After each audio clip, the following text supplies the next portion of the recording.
Everyone, welcome back. आज हम बात करने वाले हैं जन्नत जुबैर के उस वायरल मोमेंट के बारे में जिसने इंटरनेट पर काफी बहस छेड़ दी है। और ऑनेस्टली ये सिर्फ एक छोटा सा क्लिप नहीं है, बल्कि ये पूरा इश्यू है। बाउंड्रीज, रिस्पेक्ट और एंटरटेनमेंट के नाम पर क्या सही है और क्या नहीं इसका। तो हुआ क्या था कि शो के दौरान फन और मस्ती चल रही थी, सब लोग कैजुअल मोड में थे और उसी बीच समार्थ जुरेल बाकी कंटेस्टेंट्स के फुटवेयर निकाल रहा था, जैसे भारती और करण कुंद्रा का। अब यहाँ तक सबको ठीक लगा क्योंकि वो लोग कंफर्टेबल थे या उन्होंने रिएक्ट नहीं किया। लेकिन जैसे ही वो जन्नत के पास गया और उसका सैंडल निकालने की कोशिश की, वही चीज ऑकवर्ड हो गई क्योंकि जन्नत ने क्लियरली मना किया, एक बार नहीं बल्कि 2 बार। और यहीं से पूरा कंट्रोवर्सी शुरू होता है। अब कुछ लोग बोल रहे हैं कि अरे ये स्क्रिप्टेड है, ये दोनों की बॉन्डिंग ऐसी ही है, वो उसे चिढ़ाता है और वो रिएक्ट करती है और यही उनका कंटेंट है। लेकिन सवाल ये है कि अगर स्क्रिप्टेड चीज भी किसी को अनकंफर्टेबल बना रही है तो क्या वो सही है? क्योंकि आप क्लिप ध्यान से देखोगे तो जन्नत का एक्सप्रेशन और बॉडी लैंग्वेज काफी कुछ बोल रही है। वो क्लियरली अनकंफर्टेबल लग रही थी। और ये बहुत बेसिक बात है कि अगर कोई आपको रोक रहा है तो वहीं रुक जाना चाहिए, ये नहीं कि आप सेकंड अटेम्प्ट करो और फिर भी कंटिन्यू करो। अब यहाँ एक और डिफेंस आता है कि समर्थ का इंटेंशन गलत नहीं था, वो अच्छा इंसान है। बट ऑनेस्टली इंटेंशन से ज्यादा इम्पैक्ट मैटर करता है। गुड पर्सन होने का मतलब ये नहीं कि आप गलती नहीं कर सकते। और ये भी पहली बार नहीं है जब ऐसा बिहेवियर देखा गया है। शो में कई बार double meaning jokes, unnecessary teasing और टची बिहेवियर देखने को मिला है। और ये सिर्फ एक इंसान तक लिमिटेड नहीं है, बल्कि बाकी मेंबर्स में भी कभी कभी ये पैटर्न दिखा है। और सबसे इम्पोर्टेंट बात जो लोग समझना ही नहीं चाहते वो ये है कि अगर कोई रिएक्ट नहीं कर रहा या कुछ बोल नहीं रहा तो इसका मतलब ये नहीं कि वो कंफर्टेबल है।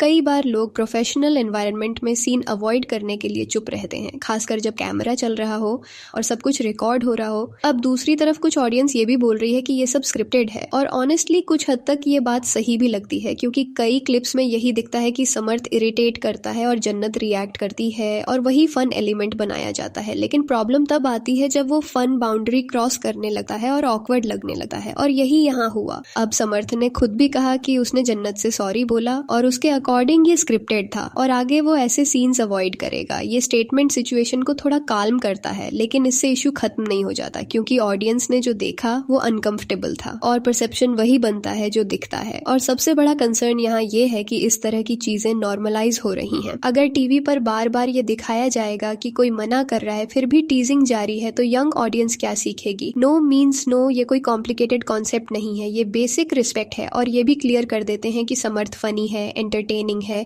इसमें कोई डाउट नहीं है। लेकिन टैलेंट कभी भी गलत बिहेवियर को जस्टिफाई नहीं कर सका। और एक इंटरेस्टिंग एंगल ये भी है कि क्या ब्लेम सिर्फ कंटेस्टेंट का है या क्रिएटिव टीम का भी? क्योंकि अगर स्क्रिप्ट में ऐसा कंटेंट डाला जा रहा है तो क्रिएटर्स की भी रिस्पॉन्सिबिलिटी बनती है कि वो सोचें कि क्या दिखाया जा रहा है और ऑडियंस पर उसका क्या इम्पैक्ट पड़ेगा। क्योंकि एंड ऑफ द डे ये शो सिर्फ एडल्ट्स नहीं बल्कि बच्चे भी देखते हैं और वहीं से बिहेवियर सीखते हैं। और ऑनेस्टली ये पूरा मामला ना तो प्योर हेट का है ना ही ब्लाइंड सपोर्ट का। ये बस एक सिंपल बात है कि रिस्पेक्ट बाउंड्रीज, चाहे वो मजाक हो, कंटेंट हो या फ्रेंडशिप। सामने वाले की कंफर्ट सबसे पहले आनी चाहिए। और अगर कोई चीज गलत लग रही है तो उसे कॉल आउट करना भी जरूरी है, ना कि उसे इग्नोर करके नॉर्मलाइज कर देना। क्योंकि छोटी छोटी चीजें ही धीरे धीरे बड़ी प्रॉब्लम्स बनती हैं। सो यही पूरा सिचुएशन है। और अब सवाल ये है कि क्या ये ओवर रिएक्शन है या जेन्युइनली एक वैलिड कंसर्न, ये आप डिसाइड करो। और अब अगर हम इस पूरे इश्यू को थोड़ा डीप में समझें तो प्रॉब्लम सिर्फ उस एक सैंडल वाले मोमेंट तक लिमिटेड नहीं है, बल्कि ओवरऑल बिहेवियर पैटर्न और ऑडियंस रिएक्शन दोनों इक्वली इंपॉर्टेंट है। क्योंकि आजकल सोशल मीडिया पर हर चीज इंस्टेंटली वायरल हो जाती है और लोग बिना पूरा कॉन्टेक्स्ट समझे साइड्स ले लेते हैं।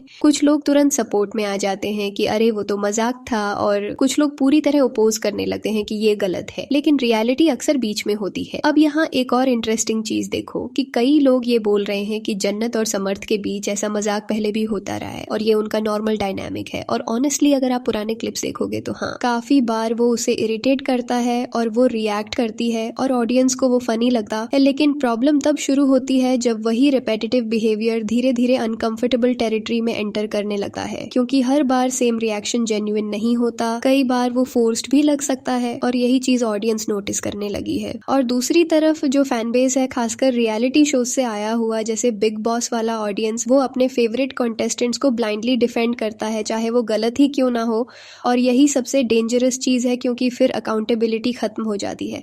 और जब कोई सेलिब्रिटी या पब्लिक फिगर अकाउंटेबिलिटी लेना बंद कर देता है तो बिहेवियर और बिगड़ सकता है। और यहाँ पर एक और चीज़ नोटिस करने वाली है कि समर्थ का पर्सनालिटी थोड़ा ओवर फ्रेंडली और टची टाइप का रहा है पहले से। ये बात कई लोगों ने बिग बॉस के दौरान भी नोटिस की थी, और वही पैटर्न कुछ लोगों को यहाँ भी दिख रहा है। लेकिन इसका मतलब ये नहीं कि हर चीज इंटेंशनल है या मलिशियस है। कई बार लोग जेन्युइनली समझ नहीं पाते कि उनकी एक्शन से सामने वाला अनकंफर्टेबल हो रहा है, और इसलिए अवेयरनेस जरूरी है, क्योंकि हर किसी की बाउंड्री अलग होती है। जो चीज एक पर्सन के लिए नॉर्मल है वो दूसरे के लिए ऑकवर्ड हो सकती है, और यही बेसिक समझ सोसाइटी में मिसिंग है। कहते हैं कि अगर उनके साथ ये मजाक चलता है तो सबके साथ चलेगा, जबकि ऐसा नहीं होता, और इसी वजह से ऐसे मोमेंट्स कंट्रोवर्सी बन जाते हैं। अब एक और एंगल है जो बहुत कम लोग डिस्कस कर रहे हैं, और वो है प्रोडक्शन और क्रिएटिव टीम का रोल। क्योंकि रियलिटी शोज पूरी तरह स्पॉन्टेनियस नहीं होते, वहाँ स्क्रिप्टिंग होती है, सिचुएशंस क्रिएट की जाती हैं, और कंटेस्टेंट्स को क्यूज दिए जाते हैं कि क्या करना है। तो अगर बार बार ऐसा कंटेंट आ रहा है जिसमें टीजिंग, फ्लर्टिंग या फिजिकल इंटरेक्शन को कॉमेडी के नाम पर दिखाया जा रहा है, तो कहीं ना कहीं क्रिएटर्स भी रिस्पॉन्सिबल हैं, क्योंकि वही डिसाइड करते हैं कि क्या टेलीकास्ट होगा और क्या कट किया जाएगा। और अगर कोई मोमेंट जेन्युइनली अनकंफर्टेबल लग रहा था